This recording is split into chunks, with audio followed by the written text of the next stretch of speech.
Hello YouTube family, કેમ છો? જય માતાજી, ગુડ મોર્નિંગ બધાને. તો આજે છે 31 તારીખ અને આજે છે છોકરાઓને સ્કૂલમાં રજા.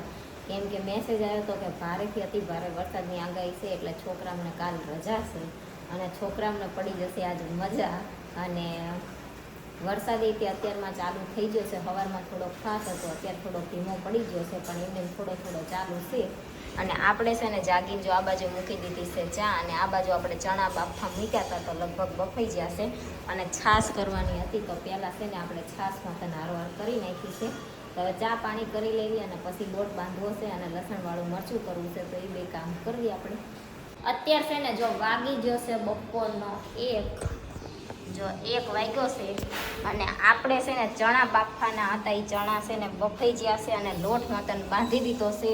અને સાંજે આપણે મેળવ્યું હતું ને એની છાશ મતન આપણે કરી નાખી છે.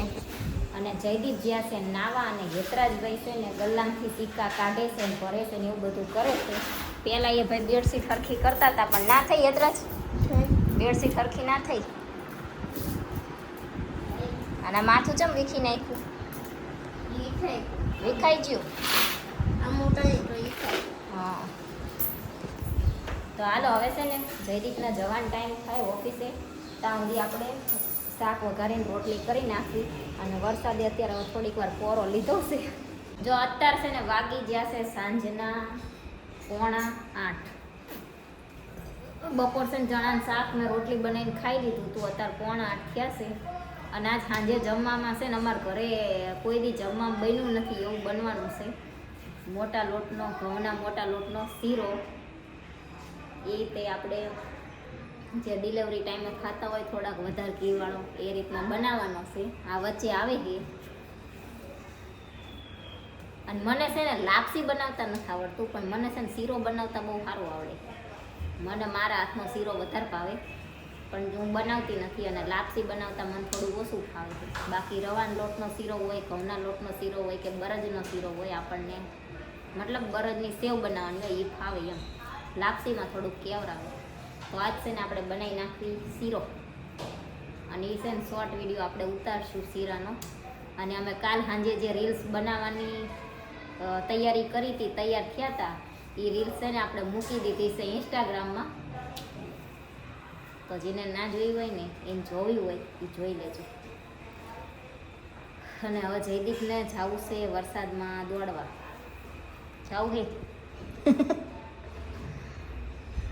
અને યતરાજભાઈ છે ને બેઠા છે શીરાની વાઈટે, પણ હવે ખાશે કે નહીં ખબર નહીં.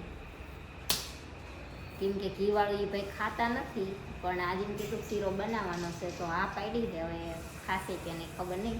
થોડોક બનાવી પછી બધાને ભાવશે તો ખાશે, નહીં તો પછી વળી પાછું કંઈક મોડેકથી બનાવી નાખશું. તો જો આપણે છે ને જેટલો શીરો બનાવવો છે ને એટલો લોટ લઈ લીધો છે, અને એટલું જ તે આપણે છે ને ઘી લઈ લીધું છે. પણ ઘી છે ને જામેલું છે, એટલે થોડુંક ગરમ થવા દેવી. અને એથી ડબલ આપણે પાણી લઈ લીધું છે ને એટલો જ ગોળ લઈ લીધો છે. અને હવે આપણે બનાવીશું શીરો. બની જાય પછી આપણે તમને બતાવશું. તો આપણે છે ને જો ઘી ગરમ થઈ ગયું ને એટલે લોટ શેકવાનું ચાલુ કરી દીધું છે. થોડોક લોટ બ્રાઉન થઈ જાય અને થોડું ઘી છૂટું પડી જાય, મસ્ત સુગંધ આવે ત્યાં સુધી શેકાવા દેવી. અને આ બાજુ આપણું ગોળનું પાણી થઈ ગયું છે રેડી. અને આ ગળણીએથી ગાળી અને પછી આપણે નાખવાનું છે. લોટ હરખો શેકાઈ જાય પછી. જો લોટ શેકાઈ ગયો ને એટલે આપણે છે ને પાણી હતું ને આમાં એડ કરી દીધું છે. અને હવે થોડીક વાર છે ને સારી રીતે મિક્સ કરી લેવી, પછી આપણે ઉતારી લઈશું.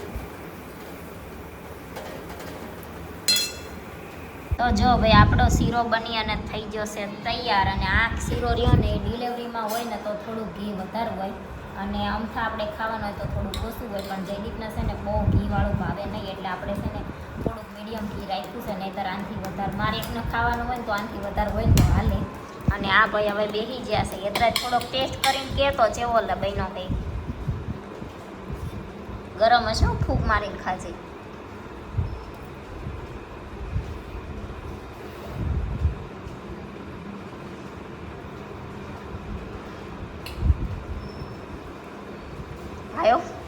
ભાઈઓ ને આ ભાઈએ જો અમારે ઘણા ટાઈમ પછી રોજ જ્યારે જીબે ટાંકા લીધા હતા ને ત્યારે અમારી મમ્મી ત્યાં બનાવી દેતા હતા, અને આજ અહીંયા બનાવ્યો છે તો ખાઈશ.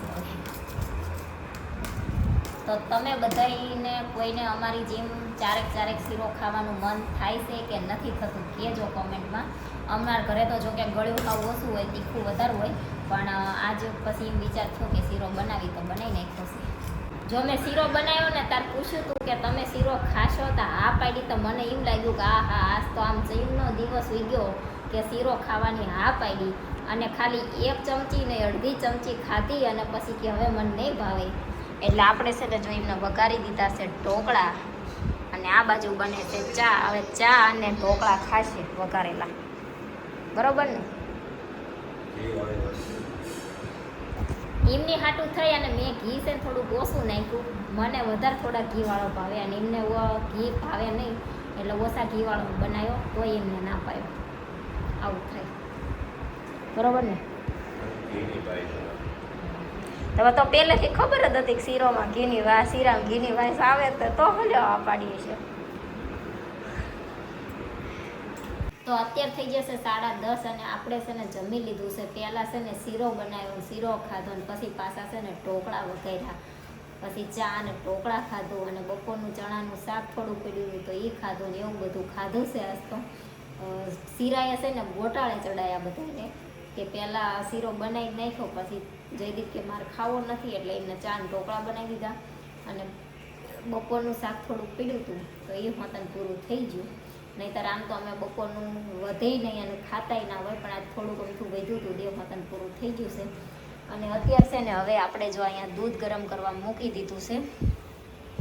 છાશ કરવાની છે ને એટલે મેં કીધું થોડુંક દૂધ ગરમ કરી નાખું, કેમ કે અત્યારે ઠંડુ વાતાવરણ છે ને એટલે સવારમાં તાત્કાલિક જોતું હોય ને તો મળે નહીં, એટલે થોડુંક ગરમ કરીને મેળવીને તો સવાર થાય ત્યાં મળી જાય.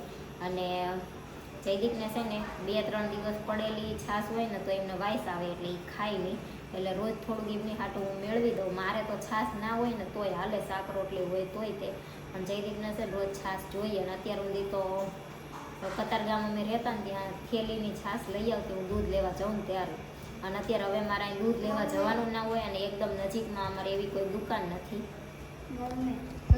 અને અત્યારે તો અહીંયા દૂધ ઘરે દઈ જાય છે ને અમારા નજીકમાં એવી દુકાન હાવ નજીક નથી, મતલબ થોડુંક દૂર જવું પડે, પણ એકદમ નજીક દુકાન નથી કે અહીંયાથી છાશ હું લઈ આવું એમ. તો જયદીપને લાવવાની હોય ને તો એ કંઈ લાવે નહીં, એટલે હું થોડુંક મેળવી દઉં તો એમને એક પૂરતું હેલા કરે એમ. એટલે મતલબમાં પછી મેળવવી એટલે બધાયનું મેળવી દેવી, પણ એ છે ને 2-3 દિવસ પડેલી છાશ ના ખાય, એટલે રોજ તાજું મેળવીને રોજ પછી તાજી છાશ કરી દેવી તો ખાય.